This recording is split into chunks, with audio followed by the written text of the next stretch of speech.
فقد قال الله تبارك وتعالى في القرآن المجيد والفرقان الحميد: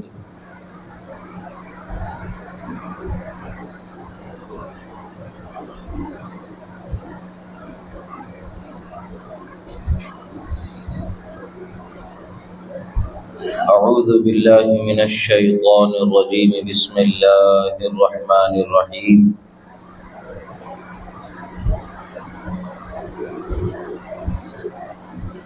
شهر رمضان الذي أنزل فيه القرآن. صدق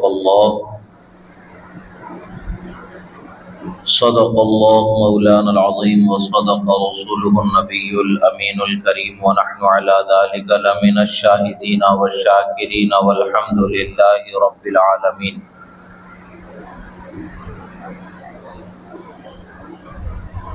ایک مرتبہ عقیدت و محبت کے ساتھ درود شریف کا نذرانہ پیش کریں. اللہم صلی علی سیدنا نبینا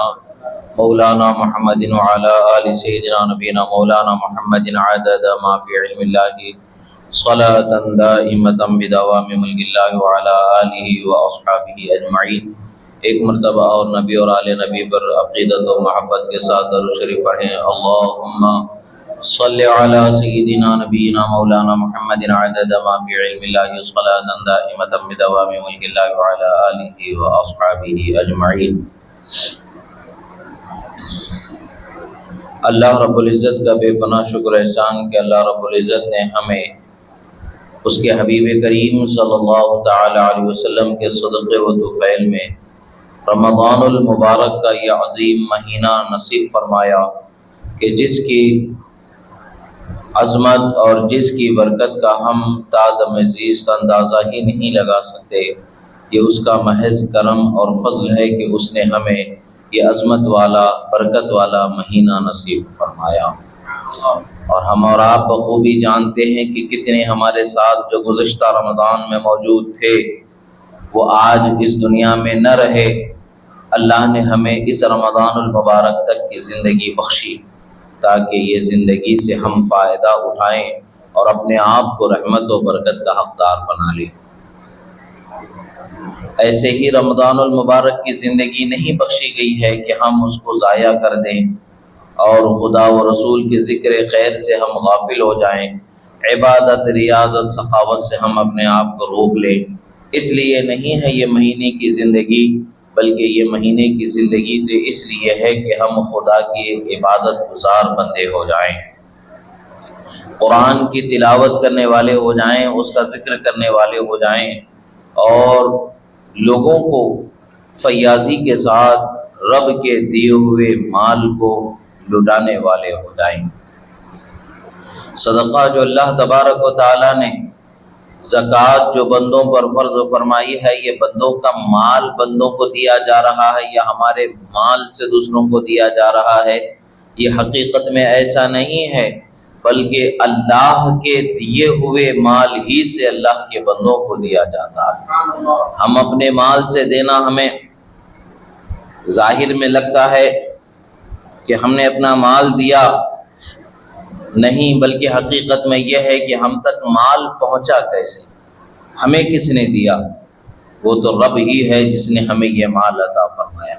جب اس کا دیا ہوا مال اس کے غریب بندوں کو دینے کی بات آتی ہے، ہمارے ذہن و فکر کے اندر بڑی حساب کتاب کی سوچیں دوڑنے لگتی ہیں، اور ہم حساب کتاب لگا کر کے کم سے کم اس کو دوسروں تک پہنچانے کی کوشش کرتے. کبھی ہمارے ذہن و فکر میں یہ خیال نہیں آتا ہے چلو حساب 5,000 کا بن رہا ہے تو 6,000 چلے جائیں، اس لیے ہم دل کھول کر کے خرچ نہیں کرنا چاہتے، بلکہ 5,000 میں بھی کچھ کمی کا راستہ نکل سکتا ہے کہ اس راستے کو تلاش کیا جاتا ہے. مال کو الگ الگ بانٹنے کی کوشش کی جاتی ہے، یا مال کو کچھ کم زیادہ بتانے کی کوشش، یا کچھ کم زیادہ ہونے کی، یا ایسے ہی اندازے سے نہیں یہ تو ایسے ہی مول کے ہیں یا ایسے ہی ہیں، یہ تو اتنا کم ہو گیا ہوگا، گھٹ گیا ہوگا. یہ سارے خیالات جو مال کے بچانے کی، مال کی محبت کے ہمارے ذہن و فکر میں آ جاتے ہیں. یاد رکھیں کہ یہ مال کا ہمیں حساب دینا ہوگا جو رب تعالیٰ نے ہمیں عطا فرمایا، جو رب نے ہمیں دیا ہے. اس پر ہمیں رب تعالیٰ کی بارگاہ میں اس کا حساب دینا ہے کہ تجھے اے بندے میں نے مال عطا کیا تو تو نے اس مال کو کہاں خرچ کیا ہے، تو نے اس مال کو کیسے حاصل کیا اور اس مال کو کیسے تو نے خرچ کیا، اس کا ہمیں حساب دینا ہے۔ ماں باپ پر کیا خرچ کیا، اولاد پر کیا خرچ کیا، خود پر کیا خرچ کیا، دوسروں پر کیا خرچ کیا، بیوی بچوں پر کیا خرچ کیا، رشتہ دار و احباب پر کیا خرچ کیا، اس کا سوال ہوگا اور اس کا حساب کتاب ہوگا۔ اور اگر ہم نے خرچ کرنے میں اللہ کی رضا کو ملحوظ نظر رکھتے ہوئے کسی کے لیے اللہ کے دیے ہوئے مال سے کچھ خرچ کر دیا تو یاد رکھیں کہ یہ ہمارے مال کو کم کرنے والا نہیں بلکہ یہ ہمارے مال کو بڑھانے والا سبب ہوتا ہے۔ حدیث مبارکہ میں ہے، رسول اکرم صلی اللہ تعالی علیہ وسلم فرماتے ہیں کہ جو بندہ یہ چاہتا ہے کہ اس کے مال میں برکت آ جائے، رزق میں وسعت آ جائے، تو وہ اپنے رشتہ داروں کے ساتھ اچھا سلوک کرنے والا ہو جائے، یعنی صلہ رحمی کرنے والا ہو جائے اور رشتہ داروں پر اللہ تعالیٰ کا دیا ہوا مال خرچ کرنے والا ہو جائے۔ جو بندہ اپنے رشتہ داروں پر اللہ کا دیا ہوا مال خرچ کرتا ہے، اللہ تبارک و تعالیٰ اس کے رزق میں برکت عطا فرما دیتا ہے۔ اور حال یہ ہوتا ہے کہ کم عقل جو قوم ہماری ہے، اس قوم کو اس کا اندازہ نہیں ہوتا ہے کہ اگر کسی بھائی پر کچھ خرچ کر دیا یا کسی بہن پر کچھ خرچ کر دیا یا اور کسی رشتہ دار پر کچھ خرچ کر دیا تو گھر میں حساب کتاب لگنا شروع ہو جاتا ہے، اور وہ حساب کتاب ان کے دیے لیے پر کرنا شروع کر دیا جاتا ہے۔ انہوں نے کیا ہمارے ساتھ اتنا کیا ہے کہ آپ ان کے ساتھ اتنا کر رہے ہیں؟ اس طریقے کی خیالات اور اس طریقے کی باتیں ہمارے ذہن و فکر میں پہنچائی جانے کی کوششیں کی جاتی ہیں۔ یاد رکھ لیں، وہ قوم جو ناقص العقل ہے انہیں عورتوں سے تعبیر کیا گیا ہے۔ دینی معاملات میں ان کی عقل بہت کمزور ہوتی ہے، ان کی عقل بہت ادھوری ہوتی ہے، تو ان معاملات میں ان کا اعتبار نہ کیا جانا چاہیے، بلکہ انسان کو اللہ کی رضا پر نظر رکھنی چاہیے۔ بیوی کے ساتھ بھی اچھا سلوک کرو اور بہن کے ساتھ اور ماں کے ساتھ بھی اچھا سلوک کرو اور بھائی کے ساتھ بھی اچھا سلوک کرو، اولاد کے ساتھ بھی اچھا سلوک کرو، اور جو دوسرے رشتہ دار ہیں ان کے ساتھ بھی اچھا سلوک کرو۔ یہ اللہ کے رسول صلی اللہ تعالی علیہ وسلم کے فرمان مبارکہ کا مفہوم ہے۔ افسوس کی بات ہے کہ آج ہمارے ذہن و فکر کو ہم نے اس طریقے سے سنوارنے کی کوشش کر لی ہے کہ گھروں میں جو باتیں ہمارے ذہنوں میں ڈال دیا جاتا ہے انہی باتوں پر ہمارا عمل ہونا شروع ہو چکا ہے۔ ہاں، ان کا بھی خیال رکھنا ہے، مگر اس کا یہ مطلب نہیں ہے کہ خدا کی رحمت کے راستوں سے دور ہو جائے۔ بیوی کی بات سننے کا یہ مطلب نہیں ہے، گھر کی عورتوں کی بات سننے کا یہ مطلب نہیں ہے کہ بخشش کے دروازوں سے اپنے آپ کو محروم کر لیا جائے، رحمت کے دروازوں سے اپنے آپ کو محروم کر لیا جائے، خدا کی بخشش کا اپنے آپ کو حقدار بنانے سے محروم کر لیا جائے۔ ہرگز ایسا نہیں ہونا چاہیے، بلکہ انہیں بھی نصیحت ملنی چاہیے، ان کو بھی یہ سمجھا کر کے ان کے دل کے اندر وسعت کو پیدا کرنا چاہیے۔ یہ ہم ان کے کرنے کا بدلہ نہیں کر رہے ہیں، بلکہ اللہ نے جو ہمیں بخشا ہے اس بخشش کا شکر اور صبر اور شکر گزاری کا طریقہ ہمیں اپنانا ہے، اور اس طریقے کا یہ ایک طریقہ ہے، اللہ کے شکر ادا کرنے کا ایک طریقہ ہے کہ ہم اپنے رشتہ داروں کے ساتھ اچھا سلوک کریں، اللہ کے رسول کی حدیث سنانی چاہیے اور قرآن کا فرمان بتانا چاہیے، اور انسانی اور دینی اخلاق کی ذمہ داری کیا ہوتی ہے یہ انہیں سمجھانا چاہیے۔ جب بات ان کی سمجھ میں آ جاتی ہے، جب بات ان کے ذہن و فکر میں آ جائے گی تو یقیناً وہ خواتین بھی آپ کی مددگار ہو جاتی ہیں، وہ آپ کا ساتھ دینے والی ہو جاتی ہیں۔ مگر کمی تو ہم میں ہے، ہم انہیں سوائے ڈرانے دھمکانے کے اور کوئی کام ہمیں آتا ہی نہیں ہے، کبھی سمجھانے کی کوشش نہیں کی جاتی ہے، کبھی بتانے کی کوشش نہیں کی جاتی ہے، کبھی رحمت رب ذوالجلال کو پا لینے کی مسرت کیا ہوتی ہے یہ بتانے کی ضرورت ہوتی ہے۔ جب کبھی کسی غریب کی ضرورت کو پورا کر دیا جاتا ہے اور وہ غریب خوشی سے جھوم اٹھتا ہے، حالانکہ اس کی خواہش تخت و تاج کی نہیں ہوتی ہے، حالانکہ اس کی خواہش مال و دولت کے انبار لگانے کی نہیں ہوتی ہے، بلکہ اس کی جو ضرورت ہوتی ہے اس ضرورت کے پوری کرنے کے لیے وہ بے چین ہوتا ہے۔ خدا کا شکر گزار ہونا چاہیے کہ خدا نے ہمیں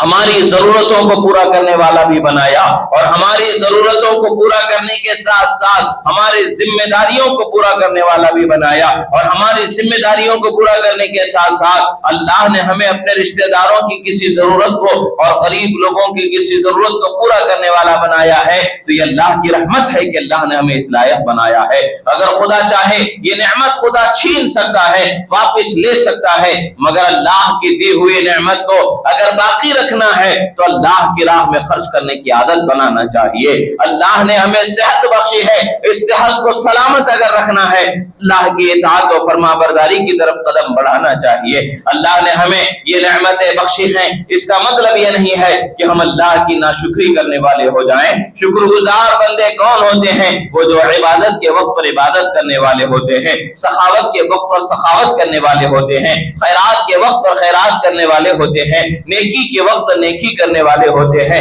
یہ اللہ کے شکر گزار بندے ہوتے ہیں۔ مگر افسوس کی بات ہے کہ ہم نے اپنے شکر گزاری کی صفت کو پہچاننا چھوڑ دیا ہے، ہم نے اطاعت گزاری کے انداز کو اپنانا چھوڑ دیا ہے، اور اللہ تعالیٰ تو ہمارے لیے رحمت کے دروازوں کو کشادہ رکھا ہے۔ اللہ کے رسول صلی اللہ تعالیٰ علیہ وسلم ارشاد فرماتے ہیں، رمضان المبارک کی فضیلت بیان فرماتے ہیں، قال رسول اللہ صلی اللہ تعالیٰ علیہ وسلم من صام رمضان ایمانا و احتسابا غفر له ما تقدم من ذنبه۔ فرماتے ہیں رسول اکرم صلی اللہ تعالیٰ علیہ وسلم کا فرمان کہ جو رمضان المبارک میں ایمان کی دولت کے ساتھ اللہ کا شکر ادا کرتے ہوئے رمضان کے روزے رکھتا ہے، اللہ تبارک و تعالیٰ اس کے گناہوں کو معاف فرما دیتا ہے۔ افسوس کی بات ہے کہ یہاں پر ایک بات ذہن میں رکھیں کہ جو بیمار ہیں ان کے لیے شریعت کی رخصت ہے، جو سفر کرنے والے ہیں، جو 90 پر 3 کلومیٹر یعنی 93 کلومیٹر کے سفر اگر وہ بندہ کر رہا ہے، کسی ضرورت سے وہ سفر کر رہا ہے، تو ایسا سفر کرنے والے بندے کے لیے رخصت ہے، اور بیمار کے لیے رخصت ہے کہ جتنے دن وہ بیمار رہا اور جتنے دن وہ سفر میں رہا اتنے دن وہ روزے چھوڑ کر کے بعد میں رمضان کے بعد میں ان روزوں کی قضا کر لے، ان روزوں کو رکھ لے، یہ اس کے لیے رخصت ہے۔ مگر اس کے علاوہ جو ایسی حالت میں انسان عام طور پر صحت مندی کے ساتھ ہے، عام طور پر اچھی زندگی اسے اللہ نے دی ہے، وہ بیمار بھی نہیں ہے، صحت مند بھی ہے، سفر میں بھی نہیں ہے، ایسے بندے کے لیے اللہ اور اس کے رسول کا قانون یہی ہے کہ اسے روزہ رکھنا ہے۔ اور جو بندہ اللہ کی رضا کے لیے روزہ رکھتا ہے اللہ تبارک و تعالیٰ اس کے گناہوں کو معاف فرما دیتا ہے۔ رمضان المبارک میں اللہ کی رضا کے لیے ایمان کی سلامتی کے ساتھ وہ بندہ روزہ رکھتا ہے تو اللہ تبارک و تعالیٰ اس کے گناہوں کو معاف فرما دیتا ہے۔ اس حدیث مبارکہ سے بات سمجھ میں آتی ہے کہ ایمان ہماری وہ عظیم دولت ہے، ایمان وہ ہماری عظیم نعمت ہے، ایمان وہ ہماری عظیم بلندی کی ضمانت ہے جسے اللہ نے ہمیں بخشا ہے، اس کی حفاظت ہمارے لیے سب سے اہم ترین ہے۔ اس لیے کہ ایمان سلامت تو ہماری عبادتیں قبول ہونے والی ہیں، اور اگر ایمان سلامت نہیں ہے ہزاروں عبادتیں کر کے بھی ہماری عبادتیں مقبول نہیں ہونے والی ہے۔ ایمان کی سلامتی کیا ہے؟ اللہ کا جیسا حق ہے اس طریقے سے اسے خدا ماننا، اللہ کے رسول کو جیسا ان کا حق ہے اس طریقے سے انہیں اللہ کا رسول ماننا، اللہ کے دین کو ماننا، اللہ کی کتابوں کو ماننا، قرآن پر ایمان رکھنا، اور اس کے علاوہ جو پیغمبروں پر اللہ نے کتابوں کو نازل فرمایا ان پر ایمان رکھنا، اور پیغمبروں پر ایمان رکھنا، اور مرنے کے بعد پھر زندہ ہونا ہے اس پر ایمان رکھنا ہے، حشر کے دن حساب و کتاب ہمارا ہونے والا ہے اس پر ہمیں ایمان رکھنا ہے، جنت و دوزخ کا فیصلہ ہونا ہے اس پر ہمارا ایمان ہونا ہے۔ یہ ایمان جب ہمارا سلامت ہے، یہ ایمان کی سلامتی ہے تو ہمارا ایک چھوٹا سا عمل بھی ہمارے لیے رحمت کے دروازوں کو کھولنے والا ہوگا، ایک روزہ بھی ہمارے لیے بخشش کے دروازوں کو کھولنے والا ہوگا، ایک صدقہ بھی ہمارے لیے بخشش کے دروازوں کو کھولنے والا ہوگا۔ عزیزو، اگر اپنے گھر کی پریشانیوں سے چھٹکارا پانا چاہتے ہیں تو صدقہ کرنے کی عادت بناؤ، اللہ کی راہ میں خرچ کرنے کی عادت بناؤ، اور یاد رکھیں سرکار مدینہ صلی اللہ تعالی علیہ وسلم کے فرامین مبارکہ کا مفہوم یہ واضح ہے کہ بہترین صدقہ وہ ہے کہ جو اوپر کے ہاتھ کو نیچے کے ہاتھ میں کیا پہنچا اس کی خبر نہ ہو۔ یعنی آج ہمارا حال کیسا ہے، ہم لینے کے لیے حساب کتاب لگا کر کے لیتے ہیں، 1 روپیہ بھی ہم ضائع نہیں کرنا چاہتے ہیں، جو ہماری مزدوری ہے برابر 1 روپیے کا حساب لگا کر کے لیا جاتا ہے۔ جب اللہ کی بارگاہ میں دیا اور راہ میں لٹانے کی بات آتی ہے تو ہم کم سے کم دینے کی کوشش کرتے ہیں، جب لینے کی بات آتی ہے زیادہ سے زیادہ لینے کی ہماری کوشش ہوتی ہے، جب دینے کی بات آتی ہے تو کم سے کم دینے کی ہماری کوشش ہوتی ہے۔ یاد رکھیں کہ دینے کے معاملے میں، اللہ کی راہ میں خرچ کرنے کے معاملے میں بھی ہمارا مزاج ایسے ہی ہونا چاہیے کہ ہماری وسعت اگر ہے تو زیادہ سے زیادہ اللہ کی راہ میں خرچ کیا جا سکے، تاکہ اللہ کی راہ میں خرچ کرنے کا بدلہ عطا فرما دیا جائے۔ اور آپ کو میں ایک واقعہ حضرت موسیٰ علی نبینا وعلیہ الصلوۃ والسلام کا ایک واقعہ میں آپ ان کے زمانے کا ایک واقعہ میں آپ حضرات کو سنانا چاہوں گا۔ حضرت موسیٰ علی نبینا وعلیہ الصلوۃ والسلام کی بارگاہ میں ایک شوہر اور بیوی حاضر ہوتے ہیں۔ حاضر ہونے کے بعد عرض کرتے ہیں اے اللہ کے پیغمبر، اے اللہ سے گفتگو کرنے والے عظیم پیغمبر، ہم فقیری پریشانی محتاجی سے بہت پریشان ہیں، ہمارے گھروں کی حالت سے ہم بہت پریشان ہیں، خدا را آپ رب تعالیٰ کی بارگاہ میں دعا کریں اور ہمارے رزق میں خیر و برکت کے لیے آپ رب تعالیٰ سے سوال فرمائیں، ہمیں جو روزی ملنا ہے وہ ہمیں عطا فرما دیا جائے، سوال کیا جائے۔ حضرت موسیٰ علیہ السلام نے سوال فرمایا، رب تعالیٰ کی بارگاہ میں جواب آیا اے موسیٰ ان کی زندگی کا جتنا مقدر کر دیا گیا ہے، جتنا فیصلہ کر دیا گیا ہے، جتنا ان کے لیے دینا طے کر دیا گیا ہے اتنا انہیں دیا جا رہا ہے، اور اتنا وہ ان سے پوچھ لے، چاہے تو ایک ساتھ میں لے لے یا تھوڑا تھوڑا کر کے جتنی زندگی ان کی گزرنی ہے اتنی زندگی میں وہ رزق تھوڑا تھوڑا کر کے انہیں ملتا رہے۔ حضرت موسیٰ علیہ السلام کے اس دعا اور سفارش کے بدلے میں انہیں یہ اختیار مل گیا، انہوں نے موسیٰ علیہ السلام سے سنا اور رب تعالیٰ کی بارگاہ میں عریضہ پیش کرنے کو کہا، حضور ہمیں جتنا ملا ہے، جتنا ہمارا مقدر ہے، جتنا ہمارا نصیبہ طے کر لیا گیا ہے کہ اتنا ہمیں رزق دیا جائے گا، اتنا ہمیں اکٹھے دلا دیں تاکہ ہم اسے خرچ کر دیں۔ حضرت موسیٰ علیہ السلام نے فرمایا سوچ لو اچھے طریقے سے، تھوڑا تھوڑا روز کا ملنا یہ ہے کہ روز کی زندگی تمہاری گزر جائے گی، ایک ہی دن جو تمہاری ساری زندگی کا تمہیں مل جائے تو کتنے دن تم بچا کر رکھ سکو گے، وہ تو خرچ کر دو گے، بعد کی زندگی کا کیسا ہوگا۔ بہرحال وہ بندوں نے رب تعالیٰ کی بارگاہ میں طلب کر لیا کہ پورا ایک ساتھ دے دیا جائے۔ حضرت موسیٰ علیہ السلام کی دعا پر انہیں وہ رزق پورا مل جاتا ہے جتنا کہ ان کی زندگی بھر میں دیا جانا ہوتا ہے۔ اب ان لوگوں نے یہ سوچا کہ اب ہماری زندگی کا جو کچھ ہے وہ ہمیں مل چکا ہے، اب اسے اللہ کی راہ میں خرچ کرنے کا ہمارا ارادہ ہونا چاہیے۔ انہوں نے محلے کے اندر سوچا کہ محلے کے اندر انہوں نے جو ہے لوگوں کو، غریب لوگوں کو کھانا کھلانا اور غریبوں کے لیے اللہ کی راہ میں خرچ کرنا شروع کر دیا۔ اپنی زندگی جیسی گزر رہی تھی اس کو گزارتے رہے، خود بھی کھاتے رہے اور لوگوں کو کھلاتے رہے اور اللہ کی راہ میں خرچ کرتے رہے۔ معاملہ تو یہ تھا کہ ان کی زندگی کا جو جمع پونجی جو ان کو ملنے والی تھی وہ روز جس طریقے سے وہ خرچ کر رہے ہیں اس کا اندازہ لگایا جائے تو 1 مہینہ 40 دن کے اندر ان کی ساری دولت ختم ہو جانی چاہیے تھی، مگر حال یہ ہے کہ 1 دن کی بات نہیں ہے، 2 دن کی بات نہیں ہے، ایک زمانہ طویل گزرتا جا رہا ہے، وہ ہر روز اللہ کی راہ میں اسی طریقے سے خرچ کر رہے ہیں اور غریبوں کو اسی طریقے سے کھانا کھلاتے نظر آ رہے ہیں۔ حضرت موسیٰ علیہ السلام نے رب تعالیٰ کی بارگاہ میں عرض کیا پروردگار ماجرا میرے سمجھ سے باہر ہے، پروردگار یہ کیا معاملہ ہے، یہ تیری رحمت کی وسعت کا کیا معاملہ ہے، ان کے لیے تو اتنے دنوں میں ان کا مال ختم ہو جانا چاہیے تھا، اتنے دن بھی ختم ہو چکے ہیں، اس سے کہیں زیادہ دن بھی ختم ہو چکے ہیں، مگر ان کا مال جو ختم ہو جانا چاہیے تھا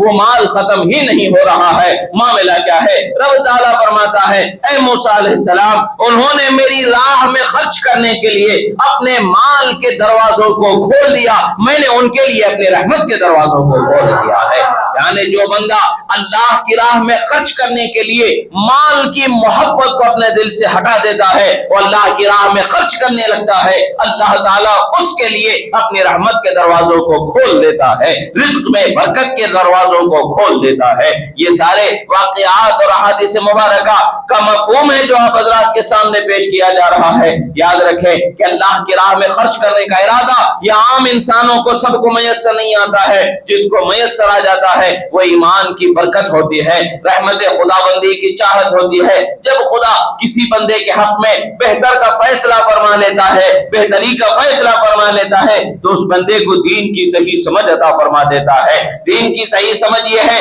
کہ بندہ خدا کی رضا کی طرف نظر رکھنے والا ہو جاتا ہے، خدا جس پر راضی ہو جائے اس پر وہ راضی ہونے والا ہوتا ہے، خدا شکر پر راضی تو بندہ شکر گزار ہو جاتا ہے، خدا صبر کرنے والے بندوں سے راضی ہوتا ہے تو وہ بندہ صبر کرنے والا ہو جاتا ہے، خدا کی راہ میں خرچ کرنے والوں سے خدا راضی ہوتا ہے، وہ بندہ خدا کی راہ میں خرچ کرنے والا ہو جاتا ہے۔ اور خدا کی راہ میں خرچ کرنے کی فضیلتوں میں یہ بھی فضیلت ہے کہ انسان کے مال اور جان کی حفاظت عطا فرما دی جاتی ہے۔ رسول اکرم صلی اللہ تعالی علیہ وسلم فرماتے ہیں زمین آسمان میں کوئی مال ایسا لٹنے اور جلنے اور نقصان ہونے والا نہیں ہوگا جس مال کی زکوٰۃ ادا کر دی جاتی ہے۔ مفہوماً عرض ہے کہ جو مال سے انسان زکوٰۃ ادا کر دیتا ہے وہ مال اس سے نقصان کے طور پر ضائع نہیں ہوگا، جلے گا نہیں، چوری نہیں ہوگا، اور بھی نقصان نہیں ہوں گے۔ اگر زکوٰۃ ادا نہیں کی گئی ہے تو اس مال کا نقصان اسے بھگتنا پڑتا ہے۔ یہ اللہ کے رسول صلی اللہ تعالی علیہ وسلم کے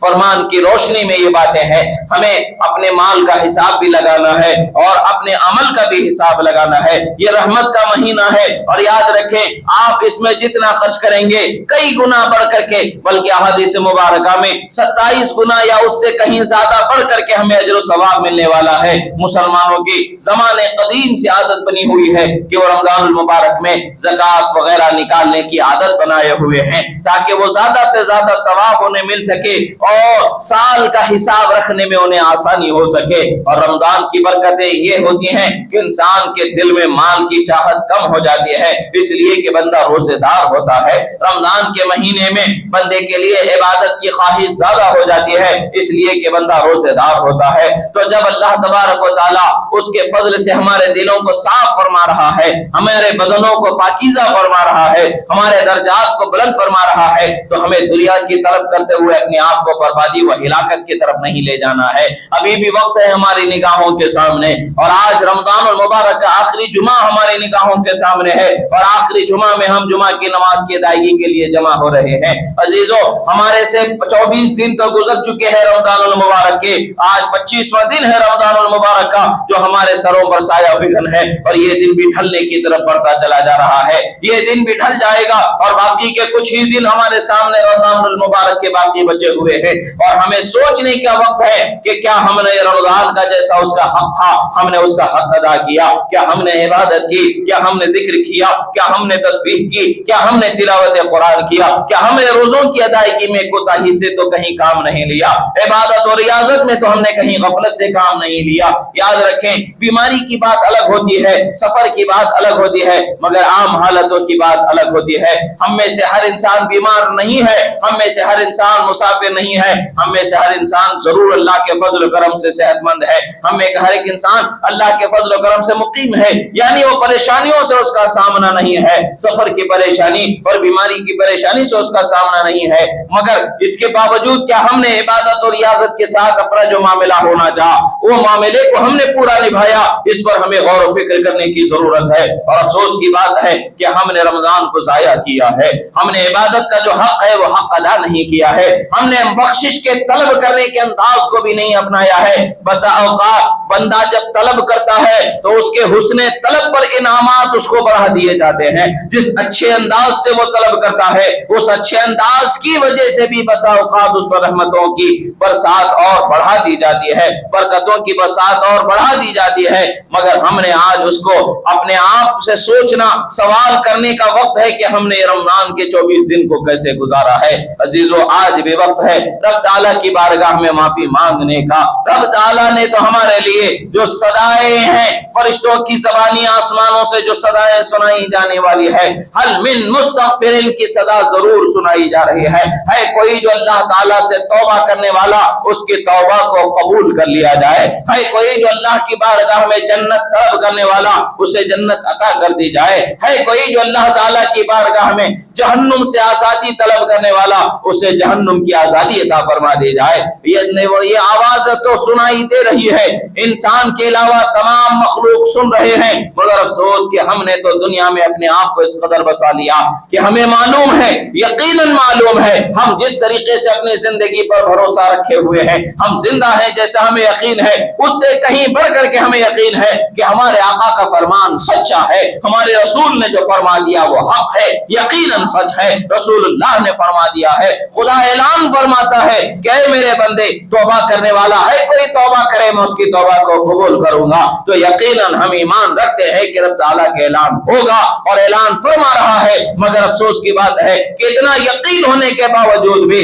ہم میں سے کتنے ہیں جو رات کے اندھیروں میں اٹھ کر کے رب تعالیٰ کی بارگاہ میں توبہ کر چکے ہیں؟ یہ ہمیں سوچنے کی ضرورت ہے۔ کیا ہم اپنے آپ کو اتنا پاکیزہ سمجھنے لگ گئے ہیں؟ کیا ہم اپنے آپ کو اتنا اونچا سمجھنے لگ گئے ہیں کہ ہم سے کوئی گناہ ہی نہیں ہوا ہے؟ معاذ اللہ، ایسا نہیں ہے،